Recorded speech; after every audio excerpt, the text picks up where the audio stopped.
So very good morning. Today we are going to learn how to use have has along with had.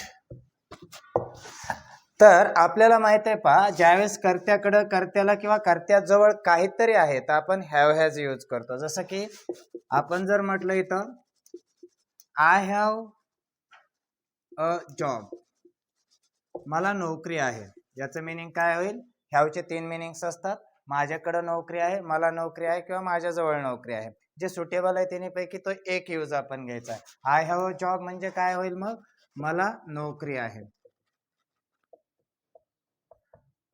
मला नोकरी आहे. पण यासोबत जर तुम्हाला कालावधी सांगायचा आहे, टाइम ड्युरेशन सांगायचं आहे, जसं की मला म्हणायचं आहे मला 7 वर्षांपासून नोकरी आहे, बरोबर आहे. तर अशा वेळेला काय करायचं आहे? आय हॅव, त्यानंतर घ्यायचं had. I have had a job for 7 years. पहा, याचा अर्थ काय? आय हॅव अ जॉब, मला नोकरी आहे, पण त्यानंतर हॅव नंतर जर हॅड घेतलं ना तर इथं टाइम ड्युरेशन घेता येतं आपल्याला. इथं आपण सांगितलं 7 वर्षांपासून. I have a job for 7 years म्हटलं तर रॉंग सेंटेन्स होईल. परंतु आपण जर म्हटलं I have had a job for 7 years तर याचा अर्थ होईल मला 7 वर्षांपासून नोकरी आहे. आय असेल तर हॅव घेतो आपण, अनेक वचनी करता असेल तर हॅव घेतो, एक वचनीत आपण हॅज घेतो. आपण जर म्हटलं लता हॅज अ फीवर, याचा अर्थ होईल लताला ताप आहे. फीवर मीन्स ताप, लताला ताप आहे. परंतु आपल्याला सांगायचे की 1 आठवड्यापासून लताला ताप आहे. आता लताला 1 आठवड्यापासून जर ताप आहे म्हणायचे तर आपण काय म्हणतो? Lata has a fever, Lata has a fever for a week. लताला 1 आठवड्यापासून ताप आहे. आता इथं जर आपण विचार केला ना तर लताला ताप आहे, लता हॅज अ फीवर, पण इथं काय घेतलंय आपण? फॉर अ वीक, 1 आठवड्यापासून. म्हणजे इथं काय घेतलंय? कालावधी घेतलाय, टाइम घेतलाय है ना, 1 आठवड्याचा. मग हे सेंटेन्स रॉंग होईल. मग काय करावं लागेल आपल्याला?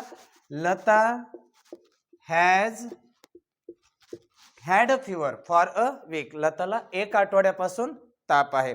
म्हणजेच काय, जेव्हा आपण हॅव किंवा हॅज घेतो तर त्याचं मिनिंग साहजिकच कर्त्याकडे, कर्त्याला किंवा कर्त्याजवळ काहीतरी आहे असतं. पण सोबत जर आपण हॅड घेतलं तर तिथं टाइम ड्युरेशन येतं. जसं की Lata has had a fever for a week, लताला 1 आठवड्यापासून ताप आहे. इथं आपण काय केलं? हॅड यूज केलं. आणि इथं आपण जर पाहिलं तर लता हॅज अ फीवर, तर इथं लताला ताप आहे. या पद्धतीने आपण यूज करतो. लिसा हॅज अ स्कूटी, तर याचा अर्थ काय? कर्त्याकडे किंवा कर्त्याला काहीतरी आहे. म्हणजे काय मिनिंग होईल? लिसाकडे स्कूटी आहे. आता आपण जर इथं लिहिलं लिसा हॅज आणि नंतर जर हॅड घेतलं तर इथं काय येईल? टाइम ड्युरेशन आपण लिहू शकतो. आपल्याला म्हणायचंय लिसाकडे 6 महिन्यांपासून स्कूटी आहे, तर Lisa has had a scooty for 6 months. पहा, इथं नुसतं हॅज घेतलं तर याचं मिनिंग ह्या कर्त्याकडे आहे, लिसाकडे स्कूटी आहे किंवा लिसाला स्कूटी आहे. पण हॅज नंतर आपण इथं हॅड घेतलंय तर इथं काय करू शकतो आपण? टाइम ड्युरेशन देऊ शकतो, जसं की 6 महिन्यांपासून. तर आता याच्यावरून लक्षात काय ठेवायचंय? सब्जेक्ट घ्यायचंय हॅव किंवा हॅज अकॉर्डिंग टू सब्जेक्ट, त्यानंतर घ्यायचं हॅड, त्यानंतर अदर वर्ड्स, जे काही इतर शब्द आहेत ते, जर टाइम ड्युरेशन सांगायचंय तर. आणि जर आपल्याला कर्त्याकडे किंवा कर्त्याला काहीतरी म्हणायचंय तर सब्जेक्ट घ्यायचंय, हॅव हॅज घ्यायचंय प्लस अदर वर्ड्स. पहा, आपण लिहिलं राम हॅज अ कार, तर हॅव हॅज असेल नुसतं, त्यानंतर नाउन ऍडजेक्टिव्ह वगैरे काय आलं असेल त्याचं मिनिंग काय असतं? कर्त्याकडे कर्त्याला कर्त्याजवळ आहे, रामकडे कार आहे.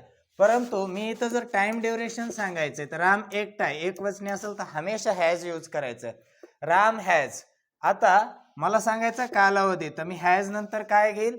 हॅड यूज करेल. Ram has had a car for 7 months. आता इथं काय केलंय आपण? कालावधी सांगितलाय.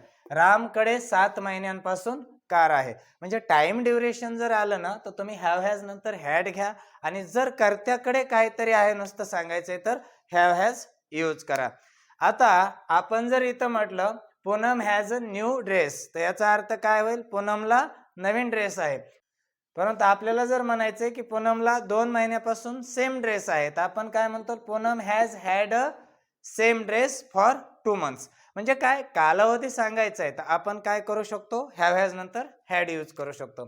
आता आपण इथं जर घेतलं सपोज राणी हॅज, आता राणीकडे आहे किंवा राणीला आहे किंवा राणीजवळ काहीतरी आहे. राणी हॅज ॲन आयफोन. आपण म्हणूया राणी हॅज ॲन आयफोन 14. राणीकडे आयफोन 14 आहे. परंतु आपल्याला सांगायचंय की राणीकडे 6 महिन्यांपासून आयफोन 14 आहे, तर आपण काय लिहितो? Rani has an iPhone 14 for 6 months. म्हणजेच काय? पहा, जेव्हाही आता इथं जर पाहिलं तर इथं मिस्टेक होईल. इथं काय घ्यावं लागेल? हॅड घ्यावं लागेल. राणी हॅज ॲन आयफोन 14, राणीकडे आयफोन 14 आहे. परंतु राणी हॅज हॅड ॲन आयफोन 14 जर घेतलं तर इथं कालावधी येईल, जसं की इथं आपण फॉर 6 मंथ्स लिहिलेलं आहे. तर सिमिलर वे ज्यावेळेस तिथं कालावधी सांगायचा आहे तुम्हाला, तर कालावधी असेल तर काय करा? हॅव हॅज नंतर हॅड यूज करा. आणि कर्त्याकडे कर्त्याला काहीतरी आहे म्हणायचं आहे तर हॅव हॅज यूज करा. सपोज माझ्याकडे आता हा पेन आहे, तर मी काय म्हणेल? I have a pen. परंतु मला म्हणायचं माझ्याकडे हा 2 आठवड्यांपासून पेन आहे, तर I have had a pen for 2 weeks. तर या पद्धतीने आपण याची प्रॅक्टिस करू शकतो. See you, have a nice day.